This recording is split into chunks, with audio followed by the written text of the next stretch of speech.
مجھے امید نہیں تھی کہ وہ میرے ساتھ چلنے پر راضی ہو جائیں گے کیونکہ رات کافی ہو چکی تھی۔ انہوں نے کہا چلو اور میں ان کو اپنے گھر لے آیا۔ گھر آ کر میں اپنی امی اور بہن کو دوسرے کمرے میں بھیج دیا اور میں نے عامل صاحب کو اندر بلا لیا۔ انہوں نے میرے بہنوئی کو دیکھا، تھوڑی دیر حساب کتاب کیا، ان کے چہرے پر پریشانی آ گئی۔ انہوں نے کہا جلدی سے انگیٹھی لے آؤ، اس پر سرسوں کا تیل گرم کرو۔ میں نے فوراً ان کے حکم کی تعمیل کی اور ایک کڑھائی میں تیل گرم ہونے رکھ دیا۔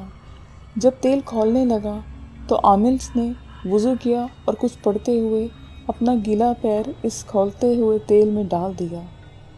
میں کانپ کر رہ گیا کیونکہ کوئی عام آدمی اس کھولتے ہوئے تیل میں اپنی انگلی بھی نہیں ڈال سکتا تھا۔ تھوڑی سی چھن کی آواز آئی اور چند لمحوں بعد انہوں نے اپنا پیر واپس نکال لیا۔ پیر بالکل صحیح تھا، جیسے کچھ ہوا ہی نہ ہو۔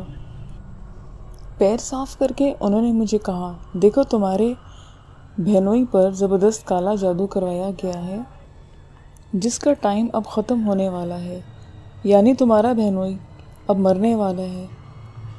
کوئی تمہارے بہنوئی کو مروانا چاہتا ہے، لیکن کون؟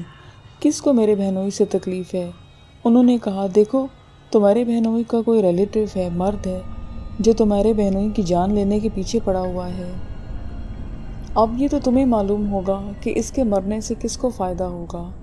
میں نے ان کو بتایا کہ میرے بہنوئی کی تو صرف ایک بہن ہے اور جس کا ہسبینڈ نہیں ہے، مگر 2 بیٹیاں ہیں۔ ان کی فائنینشیل سپورٹ بھی میرے بہنوئی کے بزنس سے ہی ہوتی ہے، اور ایک چچا ہیں جو کہ بہت نیک انسان ہیں۔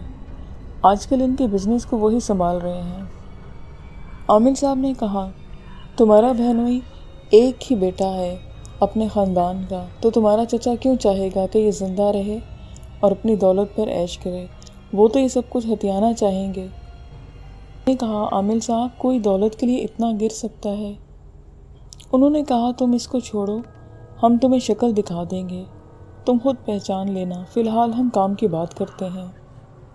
انہوں نے کہا جو میں یہ تمہیں تیل دے رہا ہوں یہ آج رات سے ہی اس تیل کی مالش شروع کر دو۔ یاد رہے مالش پورے جسم پر کرنی ہے اور روزانہ کرنی ہے۔ اب ہم چلتے ہیں، باقی کام پرسوں کریں گے، تمہیں امید ہے کہ کامیابی ہوگی۔ اور وہ چلے گئے۔ میں نے گھر آ کر خواتین کو ساری بات بتائی، ان کو تسلی دی کہ اب جلدی تمہارے ہسبینڈ صحیح ہو جائیں گے۔ میری باتیں سن کر میری بہن کے چہرے پر رونق آ گئی۔ میں بہنوئی کے کمرے میں آیا، وہ اپنے بستر پر پڑے تھے۔ مجھے ان کی حالت دیکھ کر بہت افسوس ہوا۔ چند مہینے پہلے ان کی کیا صحت تھی اور کیا حالت ہو گئی ہے، میں یہ بات سوچ رہا تھا۔ ہماری ماں کہا کرتی تھی کہ خون سفید ہو گئے ہیں، لیکن میں کہتا ہوں خون سفید نہیں سیاہ ہو گئے ہیں۔ تبھی محبت ختم ہو گئی ہے اور کوئی احساس نہیں رہا۔ پھر میں نے دروازہ بند کر کے اپنے بہنوئی کی مالش کی اور 3 دن تک کرتا رہا۔ تیسرے روز وعدے کے مطابق شاہ صاحب خود آ گئے۔ دوپہر کا وقت تھا۔ میں ان کو لے کر اپنے بہنوئی کے کمرے میں آ گیا۔ انہوں نے کہا آج بڑا عمل کرنا ہے، کیا مجھے اجازت ہے؟ میں نے کہا جی شاہ صاحب، جیسے آپ کی مرضی ہے۔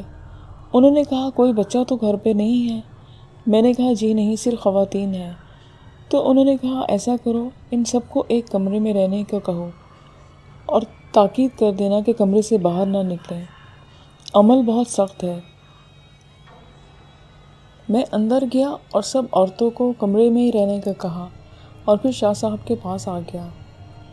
میں جب کمرے میں گیا تو میرے بہنوئی کمرے میں کھڑے تھے اور شاہ صاحب کچھ پڑھتے ہوئے ان کے گرد دائرہ لگا رہے تھے۔ میرے بہنوئی نہ جانے کیسے کھڑے ہوئے، ان کو اتنی طاقت کیسے آ گئی تھی۔ شاید یہ سب اس تیل کا کمال تھا جو مالش کرنے کے لیے دیا گیا تھا، اور میں نے ان کو 3 دن تک اس تیل کی مالش کی تھی۔ اس لیے میرے بہنوئی میں اتنی ہمت آ گئی کہ وہ دیوار سے لگے کھڑے تھے۔ شاہ صاحب نے میرے بہنوئی کو کہا بیٹا تمہیں کسی بھی صورت میں اس دائرے سے باہر نہیں نکلنا ہے، ورنہ سارا عمل الٹا پڑ جائے گا۔ یہیں کھڑے رہو عمل ختم ہونے تک۔ اس کے بعد شاہ صاحب نے میرا بھی حصار کیا اور پھر دائرہ بنا کر حصار کر کے خود بھی بیٹھ گئے اور عمل شروع کر دیا۔ تھوڑی ہی دیر گزری تھی کہ کمرے میں موجود روشن دان میں زبردست گھڑگھڑاہٹ ہونے لگی۔ میں نے چونک کر روشن دان کی طرف دیکھا تو وہاں ایک ہانڈی پھنسی ہوئی تھی۔ ہانڈی کو آدھا دیکھ کر شاہ صاحب کے عمل میں تیزی آ گئی اور وہ بلند آواز میں کچھ پڑھنے لگے۔ جیسے جیسے شاہ صاحب کی آواز بلند ہو رہی تھی، ہانڈی کی گڑگڑاہٹ بھی بڑھتی جا رہی تھی، لیکن وہ نیچے نہیں آ رہی تھی۔ پھر شاہ صاحب نے اس کو قسم دی۔ ان کی قسم سنتے ہی ہانڈی زوردار گڑگڑاہٹ کے ساتھ کمرے میں اتری۔ تھوڑے سے چکرانے کے بعد زوردار دھماکے سے زمین پر گر کر پھٹ گئی۔ اس کے گرنے کی آواز اتنی شدید تھی کہ جیسے بم پھٹا ہو۔ ہم نے اپنے کان بند کر لیے۔ ہانڈی پھٹی تو اس کے اندر موجود سارا سامان بکھر گیا۔ نہ جانے کیا کیا چیزیں تھیں۔ ایک پتلا تھا جس پر میرے بہنوئی کا نام لکھا ہوا تھا۔ میں حیران نگاہوں سے اس پتلے اور باقی سامان کو دیکھ رہا تھا۔ شاہ صاحب نے مجھے کہا، جلدی سے ایک بالٹی میں پانی لے کر آؤ۔ میں جلدی سے پانی کی بھری بالٹی لے آیا۔ شاہ صاحب نے بیلچے کی مدد سے وہ سارا سامان اس بالٹی میں ڈال دیا۔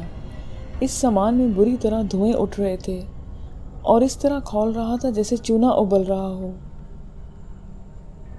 تھوڑی ہی دیر میں سب کچھ نارمل ہو گیا۔ میں نے شاہ صاحب کی ہدایت پر سب سے پہلے اپنے بہنوئی کو ان کے بستر تک پہنچا کر لٹا دیا۔ وہ بری طرح چکرا رہے تھے، اتنی بری طرح تھکے ہوئے لگ رہے تھے جیسے میلوں بھاگ کر آئے ہیں۔ میں نے انہیں پانی پلایا۔ شاہ صاحب نے انہیں کہا، بے فکر ہو کر آرام کرو بیٹا، اب کوئی خطرہ نہیں، تم بالکل محفوظ ہو۔ میں نے شاہ صاحب سے کہا کہ آپ نے میری بہن کا سہاگ اجڑنے سے بچا لیا ہے، میں آپ کا کس طرح شکریہ ادا کروں؟ انہوں نے کہا، کوئی بات نہیں بیٹا، اب یہ ہانڈی کا جو سامان ہے یہ رات کی تاریکی میں جا کر قبرستان میں دفنا دینا اور بس دعا میں یاد رکھنا۔ گھر کے سارے افراد خوش تھے، خاص کر میری بہن بہت خوش تھی۔ رات میں قبرستان جا کر میں نے وہ پوٹلی بڑی احتیاط کے ساتھ ایک گڈھا کھود کر دفنا دی۔ آج اتنے سال گزرنے کے بعد بھی جب یہ واقعہ یاد آتا ہے تو میرے رونگٹے کھڑے ہو جاتے ہیں۔ اس عمل کے بعد میرے بہنوئی کی طبیعت صحیح ہونے پہ آ گئی تھی اور آج وہ اپنا کاروبار خود سنبھال رہے ہیں۔ لسنز، یہ آج کی سٹوری تھی۔ امید ہے کہ آپ کو پسند آئے گی۔